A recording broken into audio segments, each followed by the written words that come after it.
పాలిమర్లలోని మోనోమర్లు కలిపే బంధ స్వభావం. పాలిమర్లు ఏంటి, మోనోమర్లు ఏంటి తెలుసుకుందాం.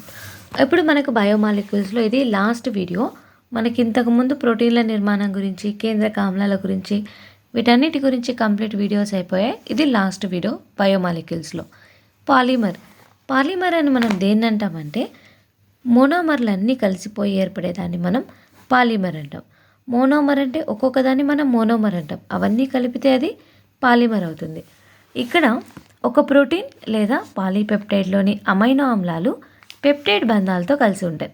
అంటే మనం ఏమనుకుంటున్నాం, ఇక్కడ బిల్డింగ్ బ్లాక్స్ అమినో యాసిడ్స్ అనేటి ఒక్కొక్క బిల్డింగ్ బ్లాక్స్ కలిసి మనకి ప్రోటీన్ అనే స్ట్రక్చర్ ఫామ్ చేస్తుంది అనుకున్నాం. అయితే ఇక్కడ ఒక అమినో యాసిడ్ ఇంకొక అమినో యాసిడ్తో కలవడానికి అక్కడ ఉండాల్సిన బంధం ఏంటంటే పెప్టైడ్ బాండ్ అనేది ఉండాలన్నమాట. అక్కడ ప్రోటీన్స్కి ఏర్పడేది అంటే ఒక అమినో యాసిడ్కి ఇంకొక అమినో యాసిడ్కి మధ్య ఉండే బాండ్ ఏంటంటే పెప్టైడ్ బాండ్. అయితే ఒక అమైనో ఆమ్లం అనేది కార్బాక్సిల్ సముదాయానికి అంటే బాండ్ COOH లేదా ఇంకొక అమైనో ఆమ్లం యొక్క అమైన్ సముదాయానికి చర్య జరిపి వాటర్ అనేది విడుదలవుతుంది. దీని ద్వారా ఏర్పడే బంధం పెప్టైడ్ బంధం అంటాం.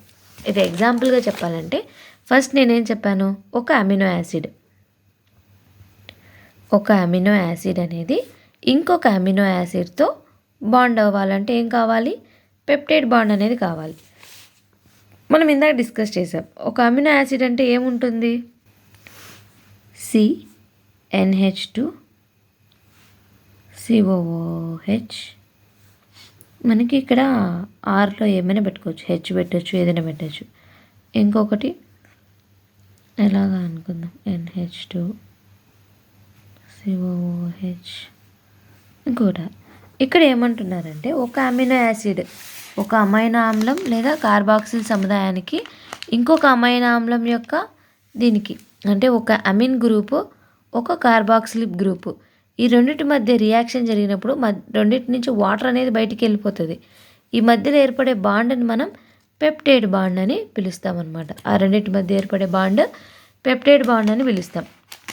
అయితే మనకి ఒక పాలీసాకరైడ్లోని ఒక్కొక్క మోనోసాకరైడ్ మనకి గ్లైకోసైడిక్ బంధాలతో బంధించబడి ఉంటుంది. పాలీసాకరైడ్లోని మోనోసాకరైడ్ అయితే మనకి ఏది ఉంటుంది, అక్కడ గ్లైకోసైడిక్ బాండ్ అనేది ఉంటుంది.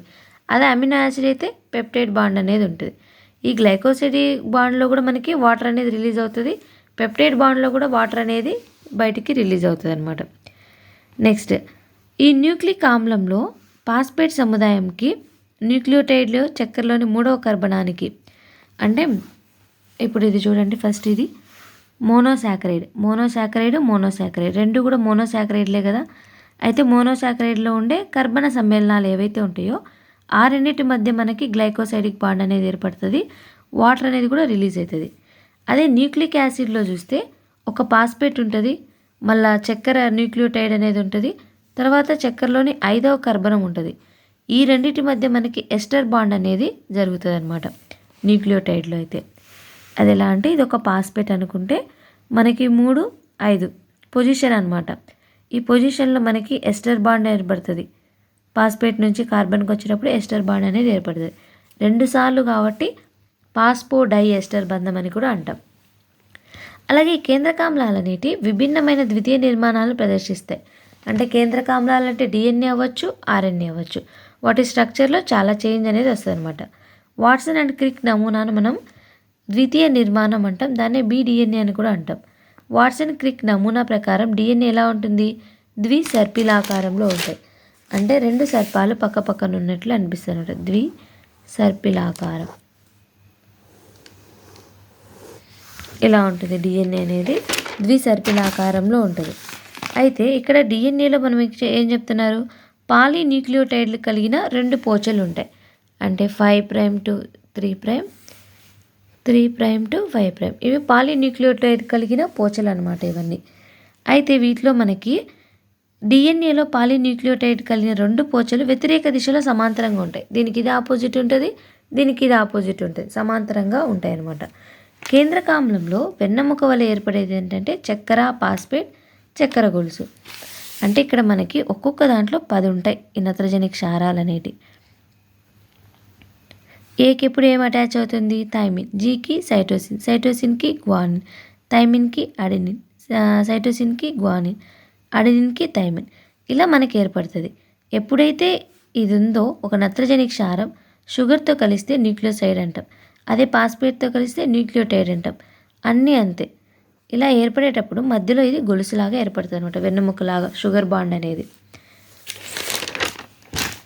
నెక్స్ట్ ఒక్కో పోచులో మనకి అడినిన్తో అటాచ్ చేస్తే అది ద్విబంధం, 2 ఉంటాయి. అదే గ్వానిన్ సైటోసిన్ అయితే 3 హైడ్రోజన్ బంధాలు అనేవి ఏర్పడతాయి వాటి మధ్య. అడినిన్కి థైమిన్కి మధ్య 2 హైడ్రోజన్ బంధాలు, గ్వానిన్కి సైటోసిన్కి మధ్య 3 హైడ్రోజన్ బంధాలు అనేవి ఏర్పడతాయి అన్నమాట. అయితే ఇది ప్రతి ఒక్క పోచ సర్పిలాకార మేడమెట్లను పోలి ఉంటుంది. అంటే అవి చూడడానికి మనకి మేడమెట్లలాగా కనిపిస్తుంది అనమాట. ప్రతి ఆరోహణ మెట్టు ఒక నత్రజని క్షారాలు కలిగి 36 డిగ్రీల కోణాన్ని చూపిస్తుంది. అది ఒక్కొక్క టర్న్ 36 డిగ్రీలు ఉంటుంది. అదే ద్విసర్పిలంలోని ఒక పూర్తి మెలిక ఎన్ని నత్రజని క్షారాలు ఉంటాయంటే 10. ఈ ప్లేస్లో మనకి 10 నత్రజని క్షారాలు అనేవి ఉండాలి. ఈ మెలిక నిడివి ఎంతంటే 34 యాంగ్స్ట్రామ్స్ అనమాట. మెలిక నిడివి అనేది 34 యాంగ్స్ట్రామ్స్. ఈ నత్రజని క్షార జతల మధ్య దూరం అంటే ఎడినిన్కి గ్వానిన్కి మధ్య ఉండే దూరం 3.4 యాంగ్స్ట్రామ్స్ అనమాట. ఇది పాలిమర్లలోని మోనోమర్లు, అంటే మోనోమర్లు కదా ఇవన్నీ, అమినో యాసిడ్స్, న్యూక్లియోటైడ్స్, ఇవన్నీ ఇవి ఎలా అటాచ్ అవుతున్నాయి అనేది ఈ టాపిక్. నెక్స్ట్ శరీర అనుఘటకాల గతిక స్థితి, జీవక్రియ, భావన.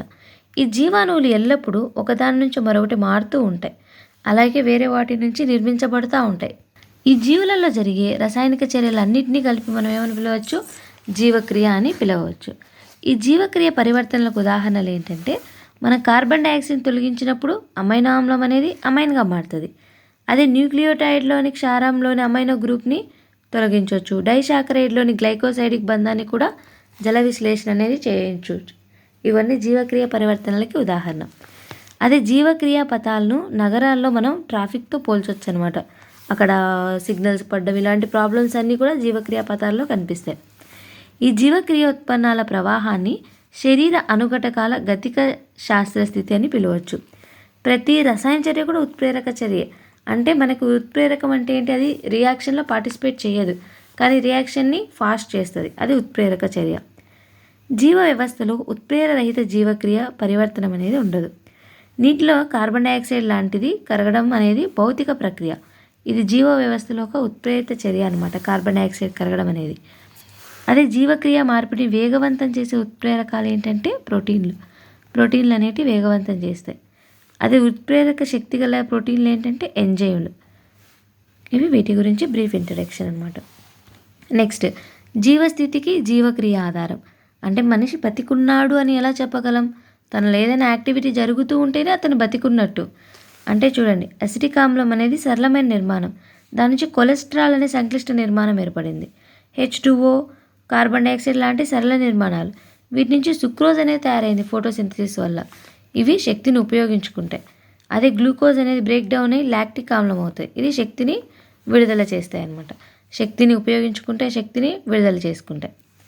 ఈ అస్థిపంజర కండరాల్లోని గ్లూకోజ్ అనేది మనకి గ్లైకాలసిస్ ద్వారా లాక్టిక్ ఆమ్లం అనేది ఏర్పడుతుంది. నెక్స్ట్ బాండ్ ఎనర్జీ అని మనం దేన్ని అంటాం? జీవ సంశ్లేషణ, ద్రవాభిసరణ, యాంత్రికమైన పనులకు ఉపయోగించబడేది బాండ్ ఎనర్జీ అనమాట. నెక్స్ట్ జీవ వ్యవస్థలోని అతి ముఖ్యమైన ఎనర్జీ కరెన్సీ ATP. ఇది ఎనర్జీ కరెన్సీ. అలాగే బయో ఎనర్జెటిక్స్ అంటే జీవులు అసలు శక్తిని ఏ విధంగా సమకూర్చుకుంటాయి, ఏ పరిణామ క్రమ పద్ధతులను ఏర్పరచుకునే, వాటన్నిటి గురించి స్టడీ చేసేదాన్ని బయో ఎనర్జెటిక్స్ అని పిలిచవచ్చు. సజీవ స్థితి. రక్తంలో గ్లూకోజ్ గాఢత అనేది ఒక ఆరోగ్యవంతమైన వ్యక్తి అయితే 4.5 నుంచి 5 మిల్లీమీటర్లు ఉంటుంది. అయితే ఇక్కడ మనకి జీవావనుల గాఢత అనేది నిలకడ స్థితిలో ఉంటాయి. కానీ జీవావనులన్నీ కూడా జీవక్రియ ద్రవకారి స్థితిలో ఉంటాయి. ఈ నియమం ప్రకారం సమతా స్థితిలో ఉంటే ఆ వ్యవస్థలు ఏ పని నిర్వర్తించలేవు. అంటే ఇప్పుడు ఫుల్గా అయిందనుకోండి కడుపు, ఏం పని చేయలేరు కదా. అట్లా సమతా స్థితి ఈక్వల్గా ఉంటే కన్నా ఏ పని నిర్వర్తించలేవు అనమాట. జీవులు ఎప్పుడూ కూడా సమతా స్థితికి చేరలేవు, నిరంతరం పని చేస్తూనే ఉంటాయి అన్నమాట, సమతా స్థితికి చేరు. సజీవ స్థితి సమతా స్థితి లేని నిలకడ స్థితి కలిగి విధులు నిర్వర్తించగలిగితే అది సజీవ స్థితి. జీవన క్రియలు అనేటి శక్తి ఉత్పత్తి యాంత్రికాన్ని ఏర్పరిస్తే జీవక్రియలు లేకుండా సజీవ స్థితి ఉండదు. అంటే బాడీలో ఏమైనా యాక్టివిటీస్ జరుగుతున్నాయంటే ఆ మనిషి బతికున్నట్టు. అవేమీ జరగడం లేదంటే ఆ మనిషి చనిపోయినట్టు. ఇలా మనకి మొత్తం బయోమాలిక్యూల్స్ లెసన్ అనేది కంప్లీట్గా అయిపోయింది. రేపు సెల్ సైకిల్, సెల్ డివిజన్ గురించి డిస్కస్ చేద్దాం. ఇందులో మీకు ఏమైనా అర్థం కాకపోతే కమెంట్ సెక్షన్లో చెప్పండి, నేను మళ్ళీ చెప్పడానికి ట్రై చేస్తాను.